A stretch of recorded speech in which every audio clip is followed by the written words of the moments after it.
sehingga perekonomian pun bisa kembali pulih. Jadi kita harus bahu-membahu membangkitkan optimisme, menatap ekonomi ke arah yang lebih baik. Politik penting, perbedaan penting, tapi saya pikir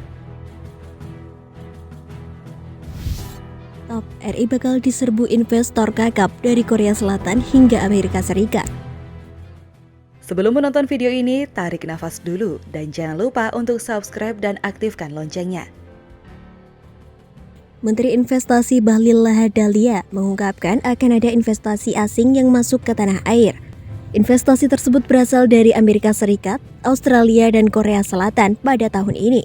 Kendati demikian, Bahlil masih enggan menjelaskan secara spesifik investasi dari ketiga negara tersebut. Berapa nilai investasinya dan perusahaan bergerak di bidang apa? Bahlil dalam konferensi pers virtual mengatakan, dengan Australia dan Amerika Serikat cukup besar, dengan Korea Selatan pada akhir 2021 sudah masuk realisasi. Nanti akan tunggu tanggal mainnya. Komitmen saya kepada mereka belum mengumumkannya, ditahan dulu. Saat waktunya akan saya sampaikan. Kendati demikian, Bahlil memastikan jika semua kejelasan dari ketiga investasi tersebut sudah didapatkan, maka akan segera diinformasikan. Dengan demikian, ketiga investasi dari Amerika Serikat, Australia, dan Korea Selatan diharapkan menjadi salah satu katalis untuk mengejar target investasi sepanjang tahun ini 900 triliun rupiah. Menurutnya, kunci iklim investasi di tahun ini sangat bergantung terhadap penanganan dan pengendalian COVID-19. Oleh karena itu, ia mengajak semua pihak untuk bahu-membahu untuk mengendalikan pandemi COVID-19 dan membangkitkan optimisme pemulihan ekonomi. Sebab lonjakan pandemi COVID-19 tidak hanya dialami di Indonesia, melainkan di berbagai belahan dunia. Adapun pada semester 1 2021, realisasi investasi dari Amerika Serikat sebesar 800 juta US dollar, Australia sebesar 100 juta US dollar, dan Korea Selatan sebesar 1,1 miliar rupiah. Secara keseluruhan realisasi investasi pada semester 1 2021 sebesar 442,8 triliun rupiah. Angka tersebut tumbuh 10% dibandingkan pencapaian sama tahun lalu sebesar 402,6 triliun rupiah. Komposisi realisasi investasi sepanjang Januari hingga Juni 2021 tersebut berasal dari penanaman modal asing atau PMA sebesar 228,5 triliun rupiah dan penanaman modal dalam negeri atau PMDN sebesar 214,3 triliun rupiah. Di sisi lain, ia mengatakan lawatannya ke Amerika Serikat pada beberapa waktu lalu juga untuk bertemu Bank Dunia. Dia membahas soal peringkat kemudahan berusaha atau Ease of Doing Business atau EODB Indonesia. Dalam paparannya, ia menjelaskan langkah reformasi birokrasi dan regulasi dari pemerintah. Salah satunya dengan menerbitkan Undang-Undang Nomor 11 Tahun 2020 tentang Cipta Kerja dan sejumlah aturan turunannya. Kendati demikian, Bahlil masih enggan menjelaskan secara detail terkait rencana investasi dari ketiga negara tersebut, seperti mengenai jenis sektor, identitas perusahaan, dan nilai pasti investasi. Menurutnya, Kementerian Investasi belum akan memberikan data terkait potensi investasi bila belum yakin akan terrealisasi 100%. Namun Bahlil memastikan bahwa rencana investasi dari ketiga negara itu sudah menunjukkan komitmen pasti, maka akan segera dipublikasi. Meski enggan merincinya, Bahlil mengatakan bahwa nilai investasi yang akan dibawa oleh ketiga negara tersebut cukup besar dan akan masuk di kuartal keempat 2021, kuartal 4 2021. Maka diharapkan investasi tersebut dapat mendorong untuk mengejar target investasi sepanjang tahun ini yang sebesar 900 triliun rupiah. Pihaknya optimis bisa mengejarnya meski diakui butuh kerja keras pada kuartal ketiga 2021 karena penerapan PPKM level 4. Pihaknya menambahkan kunci dari iklim investasi Indonesia tahun ini adalah bergantung terhadap penanganan dan pengendalian COVID-19.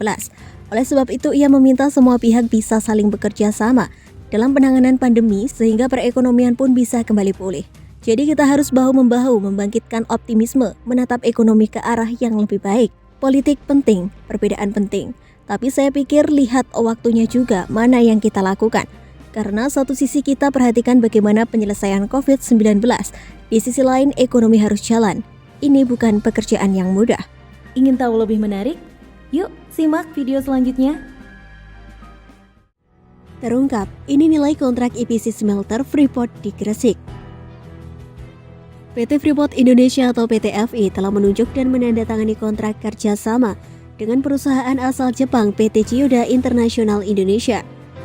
Untuk kegiatan engineering, procurement and construction atau EPC proyek smelter Manyar, Gresik, Jawa Timur pada Kamis 15 Juli 2021.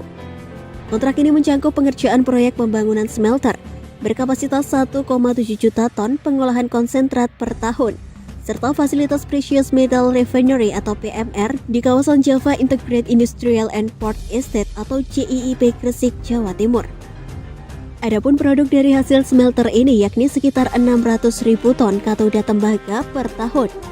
Meski sebelumnya PT FI enggan menyebutkan nilai kontrak EPC proyek smelter ini, namun Freeport-McMoRan atau FCE pemegang 49% saham PT FI mengungkapkan dalam laporan kinerja semester 1 2021 pekan lalu, 22 Juli 2021 bahwa nilai kontrak EPC ini diperkirakan sekitar 2,8 miliar US dollar atau sekitar 40,6 triliun rupiah.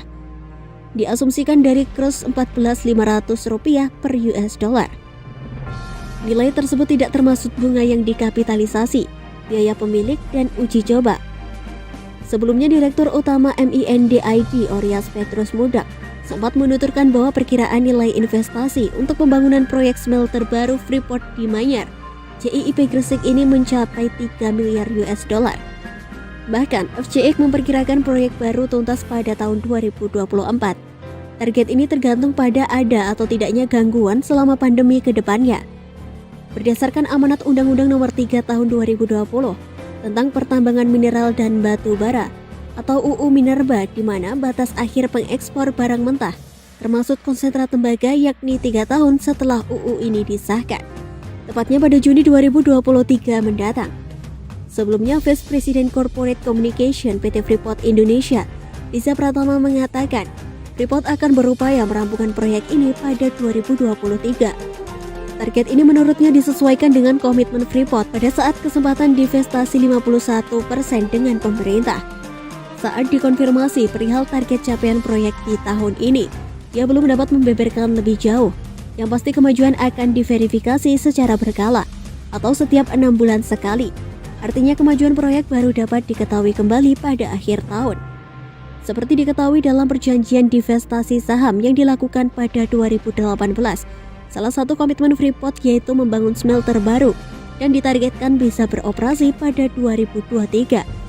Pihaknya berupaya menyelesaikan proyek ini sesuai dengan komitmen kami pada saat divestasi yaitu akhir 2023.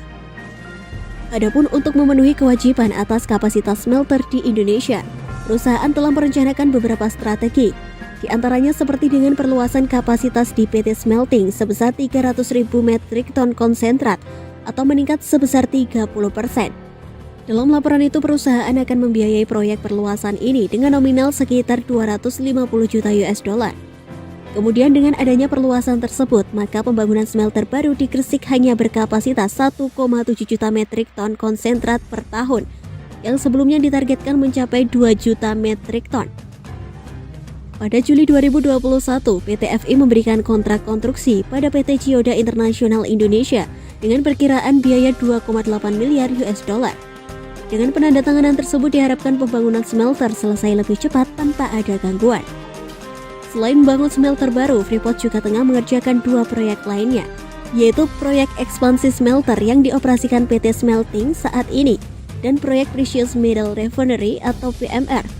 Berikut rincian masing-masing proyek. Pertama, proyek ekspansi smelter PT Smelting ditujukan untuk meningkatkan kapasitas pengolahan konsentrat tembaga PT Smelting sebesar 30% menjadi sekitar 1,3 juta ton per tahun.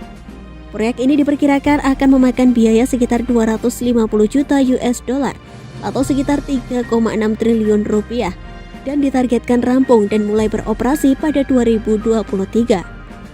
Kedua, proyek PMR untuk memproses lumpur dari pengolahan PT Smelting dan smelter yang baru di JIIP Gresik. Diperkirakan membutuhkan biaya sekitar 250 juta US dollar.